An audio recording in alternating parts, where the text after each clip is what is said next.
Hey everyone, welcome back to the BizBlend podcast, the show where we keep it real about what is actually working in business right now. I'm your host, Sun, as always, and today we are diving into something that has a lot of marketers quietly freaking out.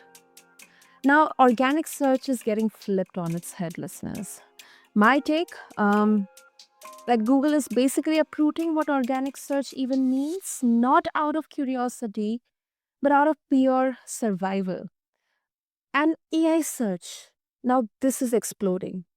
Your ideal buyers are asking tools like ChatGPT, Claude, Perplexity, Gemini, what to use. And in those answers, your brand either exists or it does not. Now, for founders and marketers, this is not a nerdy side topic. It hits your pipeline, your lead gen, your brand perception, your job security, if we are blunt. Now, to unpack this, listeners, I'm joined by the founder of KnowaToa, a company that started as a joke, literally. They were hanging out with other SaaS founders asking, I wonder what ChatGPT thinks of my company. Now, they checked. The results were kind of horrifying. Some brands didn't show up at all. Random competitors looked bigger than they are, and there were hallucinations everywhere. Now, from that little script that dumped ChatGPT answers into a CSV, they built a product. Now, search professionals use KnowaToa to track where they rank in Claude, Perplexity, Google Gemini, and ChatGPT. So, listeners, if I can summarize, we are going to talk about why AI search is already mainstream, how Google is reacting, what this means for SEO careers, and how founders can actually use this shift instead of getting streamrolled. So, if you are a marketer, a founder, or that person or the team that always gets thrown the own SEO task, this one's for you. And to help me with that, we have Michael Buckbee here. So, Michael, welcome to the show, and it's really an exciting conversation. Well, thank you so much for having me. This is awesome. I really appreciate the opportunity to come here and chat with you. Absolutely. I mean, what an origin story, first of all. And yeah, this is something that deep down, even if I'm not from the marketing background, even something I have discovered that, more than Google now, people are definitely, personally, I am also hovering over to ChatGPT or any other AI platforms to search for stuff. So let's zoom out a little bit, Michael. You have this bird's eye view from Noatoa, watching how often people show up in AI search engines. So, from your perspective, what is actually happening to search right now? Like, is this an evolution of Google, or are we watching the early stages of Google losing its grip on how people find stuff online? I think, we don't know yet, but yeah, I think a really interesting thing as a thought experiment is to almost pretend no one exists but Google. And that was sort of the state of SEO for a long time for search engine optimization, where people basically just said, well, Google's it. That's the only thing that matters in search. We're just going to optimize for them. And, I think a lot of the conversation now is framed incorrectly as like, hey, is ChatGPT going to completely kill Google search? But if we Mm. pretend ChatGPT doesn't exist, Google themselves have pushed AI overviews and now AI mode so hard that it is clear that that's their roadmap for the future. Mm. And that's why I think it's so important, even if you don't care or you don't think that these things are going to happen. Well, Google's already decided it's going to happen. Hmm. Hmm. And let me challenge that a little bit here. So let's say, um, if I'm listening, let's say if a listener is listening to this on their commute, it would sound like, hype. So do we have any concrete proof that AI search is not just a toy? Like, are you actually seeing enough buyer intent shift out of Google into the AI plus search platforms? Like, Absolutely. Well, mhm. again, right now, any search anyone does, like we still make this big distinction between traditional search into Google and going to ChatGPT and asking a question. Any search that goes into Google, almost gets an AI overview now, like the vast majority of them. Um, and what we're seeing is that um, a lot of this is not accurately reflected in your analytics. That it's very Mm. hard to go into Google Analytics or Plausible or Adobe Analytics or anything you want and see where this traffic is happening. Most of the time, what we see is that it's all dark traffic. And for the most part, um, w- the search journey is changing. So, in a previous time, something you and I and all the listeners are really good at was doing a search at a very high level and then looking at three or four different links, opening them in different tabs, and then slowly, drilling down to something. And over the course of that, trying to make a buying decision, doing research, we visit a dozen different sites. And now we're seeing a lot more of that happen immediately in Google's AI overviews where they auto summarize a lot of this information. We're definitely seeing that inside of, ChatGPT and the other systems.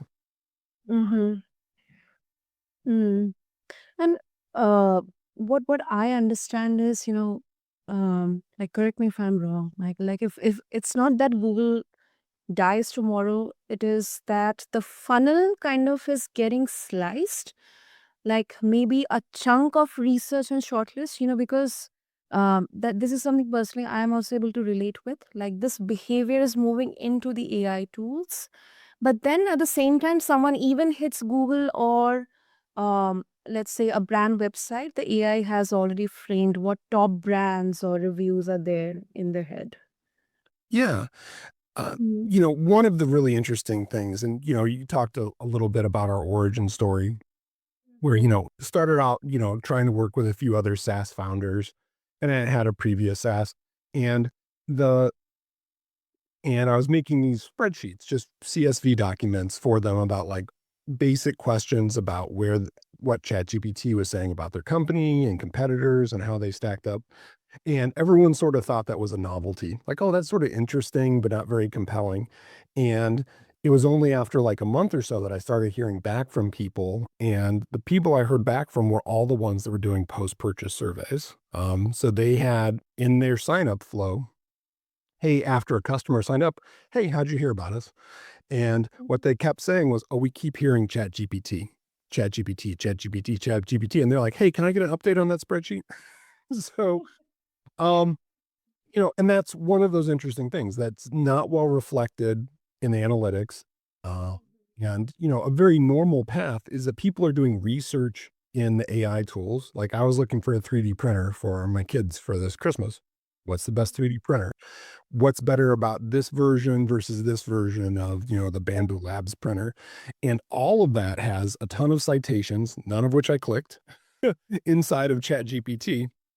Okay. And, um, you know, ultimately made a buying decision and went directly to their website. And I say directly, what I really did was I went to the Omni bar in Chrome and typed in Bamboo Labs and went right to their site from a navigational search.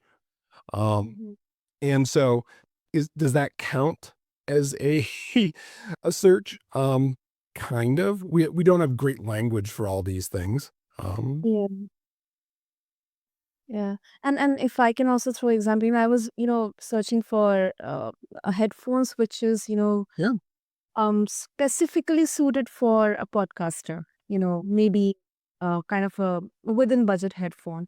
So, like, as you mentioned, like, we would go and search in Google, give those keywords, and there will be so many links and it will take a lot of time.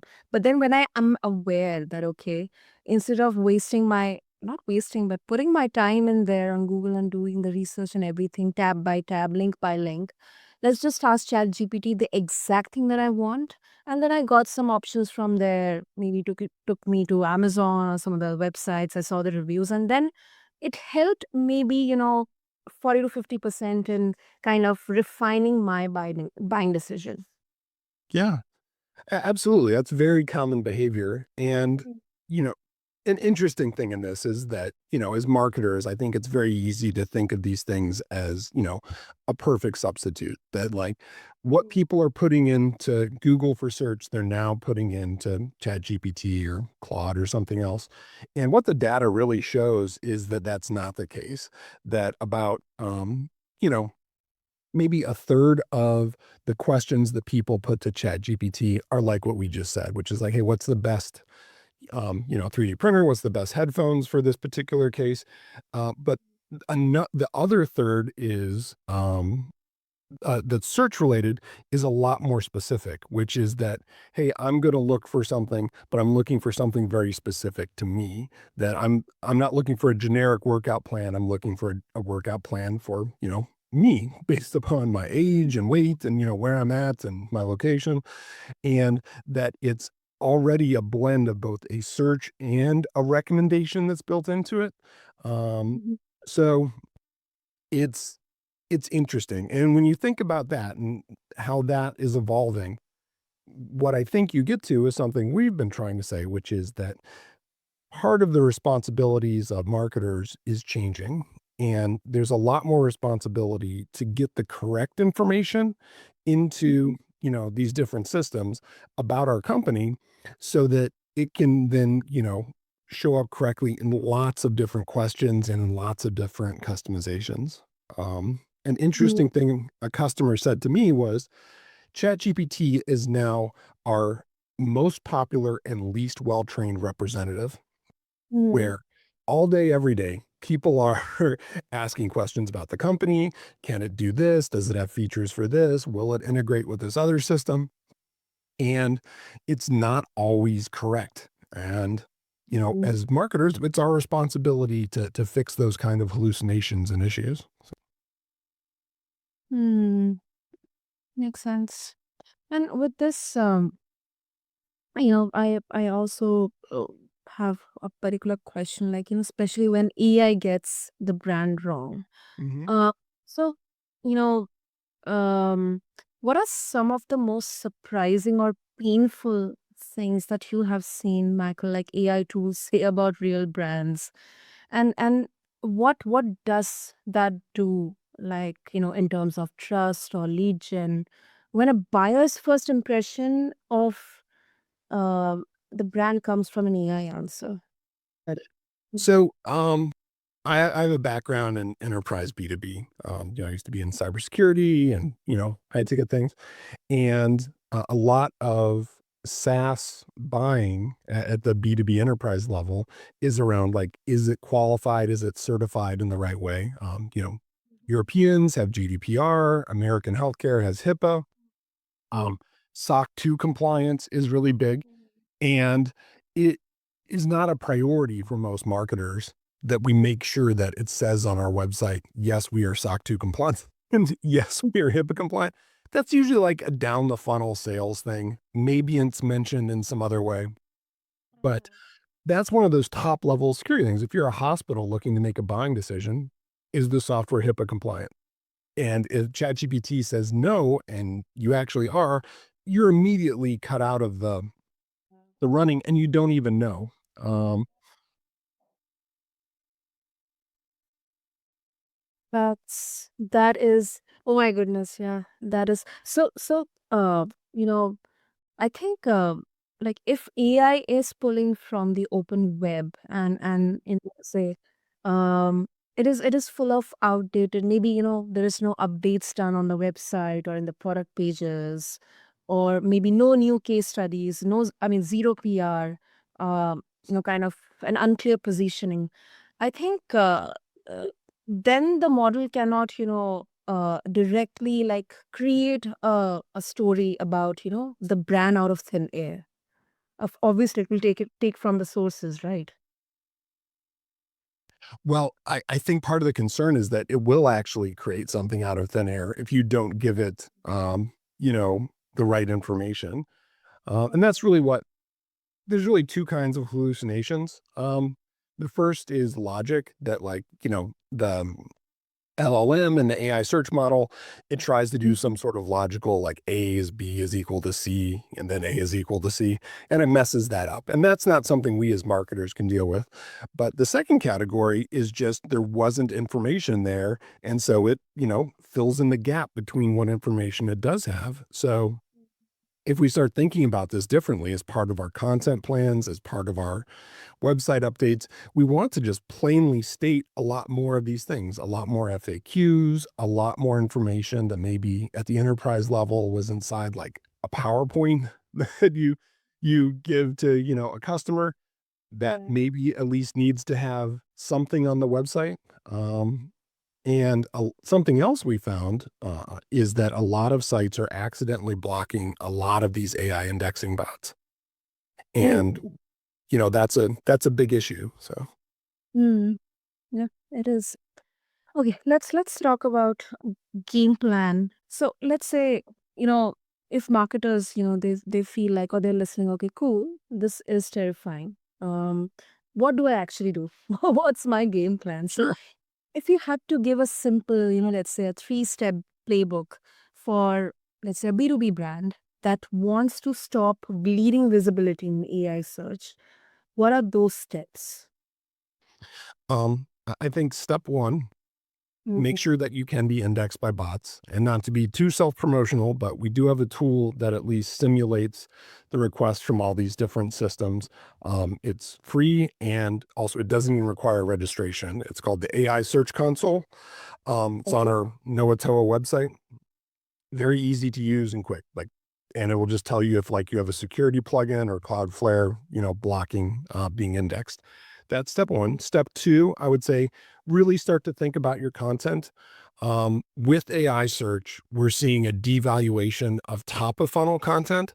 So, um, sort of the content strategy for the last decade was, doing a lot more educational content around what you actually sold. So if you have an email service, you write a lot of content around like what's a subject line, what's a and a lot of things that you can imagine almost like if it could have been a Wikipedia article, you probably don't need to put it on your site because an AI is going to serve that. And so in your content strategy, you want to do a lot more writing around middle funnel and bottom of funnel content Mhm. that explains all your features, your certifications, common issues, and why people wouldn't buy. And then lastly, I think you want to really think about distribution as having a lot more value. Here's an example. Um, Mhm. OpenAI has a multi-billion-dollar relationship with Microsoft, OpenAI, makers of Yeah. ChatGPT. Yep. Part of that relationship is explicitly that they get access to LinkedIn, which is also owned by Microsoft. Part of that Yep. relationship is they also get access to GitHub and all the GitHub repos, which is also owned by Microsoft. And so Mhm. distributing your information to those systems is a great way to both, get organic social media growth, but also has this great benefit of benefiting your AI visibility in a way that wasn't there previously. The is there any also possibility that it can be reverse engineered? Like we can uh maybe I'm not going to use the word manipulate here. Like smart reactions, like stronger brand or more and more use of these AI platforms for better informational content. Can this be also? I mean, is there any possibility of getting this misused in a way? Well, I think the biggest, in SEO, traditional SEO, we always talk about ranking factors. And we say like, oh, Right. well, this domain gives more weight, which means your rankings improve. Having the right title, having the right content length, all these different ranking factors. The biggest Mhm. ranking factor we see in AI search is really repetition, which is that if there's a message you want to get out there, that you have it repeated in as many different places in as many different, faceted ways as possible. Which again is why, you want it on your site and then you want a really good distribution strategy to amplify that message across, lots and lots of different places. Mhm. Mm. Makes sense. Makes sense. Another, before we wrap up, do you think, Michael, that this is more about, whether SEO is dead or it's about to explode? Like, a lot of SEOs are like doom posting, but then You are actually very, very optimistic about SEO as a career. So the main question here is like in a world where, you know, let's assume AI answers are sitting on the top of the results. Why do you think SEO as a career is not dying, but actually uh, poised to explode, or maybe there is a huge pivot that is about to like going to happen? Yeah, I mean, we started this conversation off talking about, sort of the relationship between Google and ChatGPT and all these upstarts. Um, hmm and I think there's who knows exactly how that's going to happen, but I think it is undeniable that we are seeing a fracturing of the search ecosystem where certain systems are better for certain niches, where people are using lots of different things, where search is becoming more of a feature just inside of lots and lots of different applications. And that means there's a lot more to manage. That means there's a lot more to track. That means there's a lot more places where, you still need a human to add some strategy to this, to do some checks, to do some actions. And for those reasons, I think it's incredibly valuable. SEOs are incredibly valuable now, where it's not just like, oh, we can just let Google run at our site and that's it. Like, you really need hmm to think about this. And the brands and sites that are investing now um, are just going to pay off in the future because it is, again, clearly the way forward. So, Hmm. I think this is powerful. This is powerful. Superb. And Michael, finally, let's also look at the next 5 years. Um, like what I realize is that you really have here a macro view. So in your opinion, how would you describe Google's response with Gemini so far? From a product marketing or maybe strategy lens. um, I think what's happened with Google is going to be a case study in business schools for decades, which is that they really invented a lot of the early AI, foundations, the models and everything, and internally, you know, I think that was suppressed because it was a threat at some level to their core search, which give which makes billions of dollars.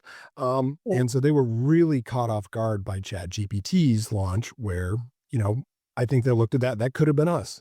And their reaction has been, I think, to very adeptly start adding in more and more AI features and start working towards a future that's not, search results with 10 blue links on it. That is, something we're already seeing a decline in, but we're going to see more and more of that. More and more of like, here's the one result you're looking for. Here's the top couple results, and less of that traditional search structure. So I think what they're doing is phenomenal. And I think it's phenomenal both in terms of, sort of this abstract technical way, but also as people. Like you mentioned, like you're using ChatGPT for research or Gemini for research because it's Mhm. better for you. Because like who wants to sit and like, mess with a bunch of links and go through this weird, overly SEO optimized content? Like, just trying to get things done. And I think Mhm. AI is very helpful for that. Hmm. So it is safe to say that SEO is not dead, but it's mutating. It's uh like a lot of reworking into strategy or maybe reputation management across ecosystems, and then also a lot of content engineering as well. Absolutely. So, hmm So, Michael, if listeners, especially the ones, not only just the CMOs or the marketers or the founders, but if anyone who is more interested into exploring this and also explore more about KnowaToa, if they would like to connect with you, what will be the easiest medium? certainly you can go to knowatoa.com. That's KNOWATOA.com. And, you can email me, Mike at knowatoa.com if you want. I'm also on LinkedIn. But if you are at all interested in this, we do have, like I mentioned, the AI search console on our site, which is completely free. And we also have like, you can put in your site and just run a basic search audit, which will tell you sort of Mhm. where you stand in AI search against a couple competitors and for a couple questions, and that's free as well. So, That is interesting. Yeah. So listeners, I'm going to definitely have all these links mentioned in the show notes. So yeah, just refer to them along with this episode on your favorite podcast platform. And I think well, I mean, in 30 minutes, we have covered a lot. I mean, AI search, well, it's not this hypothetical sci fi movie type future. I think it is already shaping how you are researching or shortlisting brands. And I think it's also safe to say that brands that ignore AI answers, they are basically ignoring an entire stage of their customer journey. And founders, I think they can also absolutely ride this wave if they stop trying to game systems and start solving real problems inside this new reality. So, Michael, thank you so much for being honest. And I think something which I really found it very interesting is how your company started. It evolved from a simple script and then turned into a real business that I think it's helping Search Pros track where they stand out. well, thank you so much for having me on. This was delightful. I really appreciate all the great questions. So. Superb, superb. So, to everyone listening, okay, let's take a homework here. Very simple, but maybe uncomfortable. Um, okay, just go and ask your favorite AI tool. What is your company name, and who are the top tools for, let's say, the industry or maybe your category or your vertical in which your company is. Read the answer slowly. If you do not like where you show up, or maybe you do not show up at all, that is not a reason to panic, but it is your roadmap. It is your nudge. It is your indicator to begin. So from there, decide what you will change in your messaging, your content, your PR, or maybe your product marketing. And if you are a search pro, maybe your next big career growth move lives right there. So, thank you so much to all the listeners for hanging out with us here on BizBlend. If this episode gave you a few oh no moments and a few okay, I know how to do or what to do, then definitely subscribe to us, hit us a like, and give us a review because that keeps the wheels running here on BizBlend. And until next time, this is your host, Sana, signing off. Thank you.